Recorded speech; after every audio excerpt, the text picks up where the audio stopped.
So welcome to the first of the Securing New Ground coverage. Excited to have Rob, Brittany, Tim, and John join us. We're going to have a conversation. Like I said, this is one of the first ones we're doing of this. So I'll give a little bit of background, and then hopefully the next ones that go forward, we won't. But the Inside is the social media sponsor of Securing New Ground.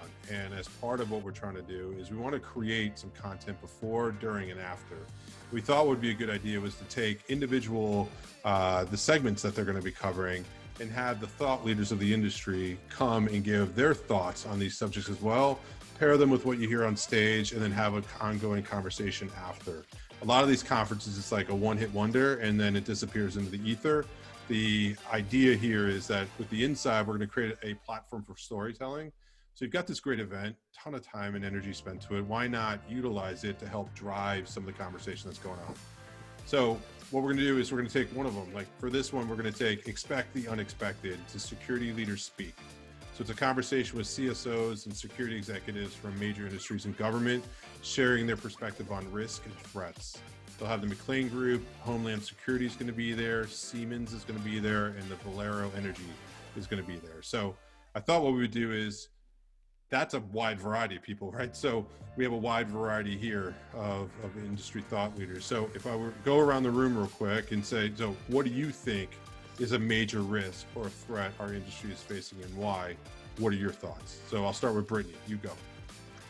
I think that one of the biggest risks, especially in 2020 now, is the lack of connectivity of security data and our inability to actually fundamentally predict security incidents, regardless of whether it's climate, it's cyber, it's physical, it's terrorism.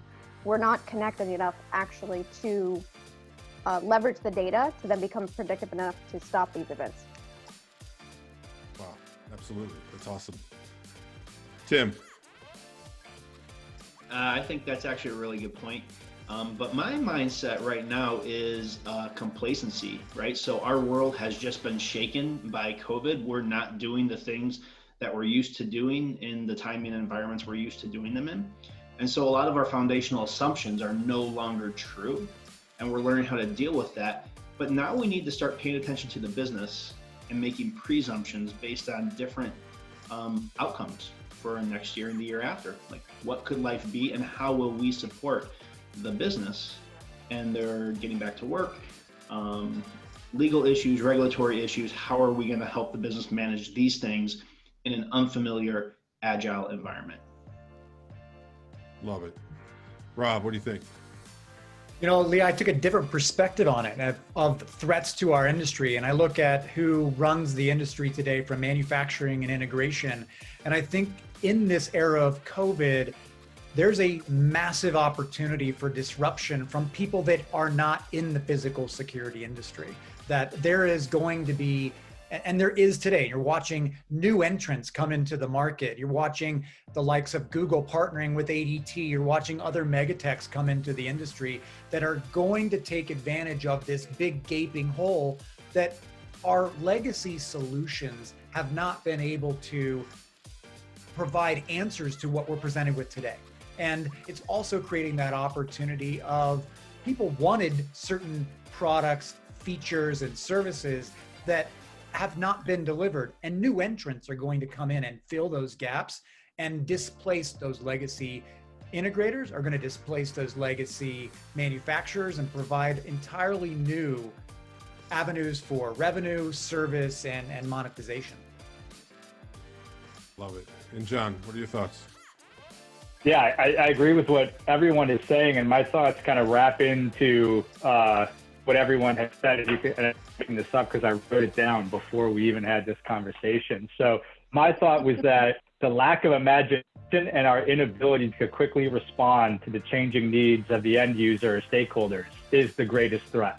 And that goes to what Rob said, and it goes to what Brittany and Tim has said. It's holistically. So if I'm a security director, and I have been, and I would say that that challenge is not understanding, having an imagination, like, knowing that COVID could happen or what the next thing is going to be, right? We're in just so much turmoil. This isn't going to slow down. And I think Rob articulated very great what the other side of the industry, you're going to get sideswiped by the four horsemen of technology. Tim sits in one of their one of their stables, and they're coming for us, right? So the Facebook, the Google, the Amazon, those are forces to be reckoned with, and they're realizing our industry is ripe for the taking. And so if we don't pay attention, people are going to get swooped up in it. Yeah, I 100% agree. And I guess mine it relates to all of these too.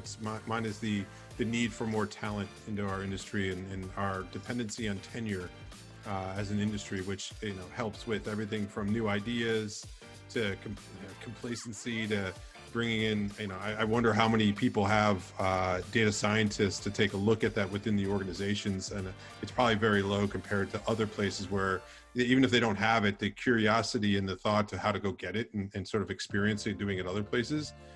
We have a lot of opportunities, I think, as an industry to go do that. So yeah, it's funny. There's a thread kind of throughout all of these on that case. And I think what I want to make sure we don't do is this is not a doom and gloom type of approach. It's actually, I think, knowing each of you, there's a level of optimism that comes because it's seen as opportunity, not as a woe is me.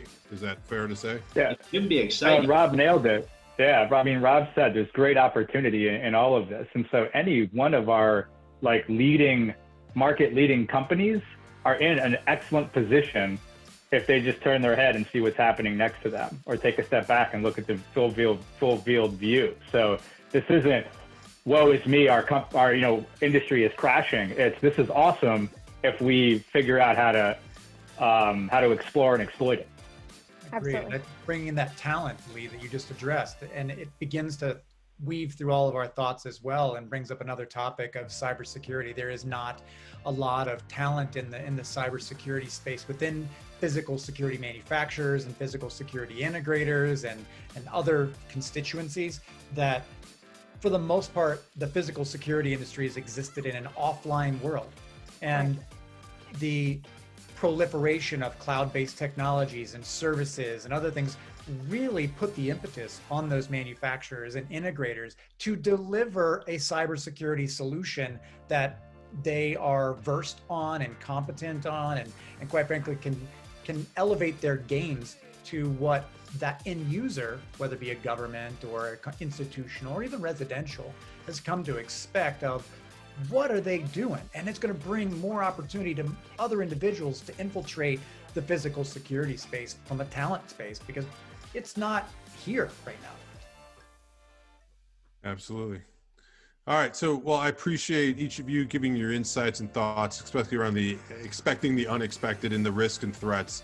As thought leaders and people that are out in the marketplace really driving a lot of this, it's important to get the perspectives that each of you share. So I really appreciate that. So Securing New Ground, it's October 21st, 22nd. This will be one of the webinars that they have during it. So highly recommend people going out there and sign up. And I appreciate the four of you spending the time to do this. So thank you. Thank you. Absolutely. Thanks, Lee.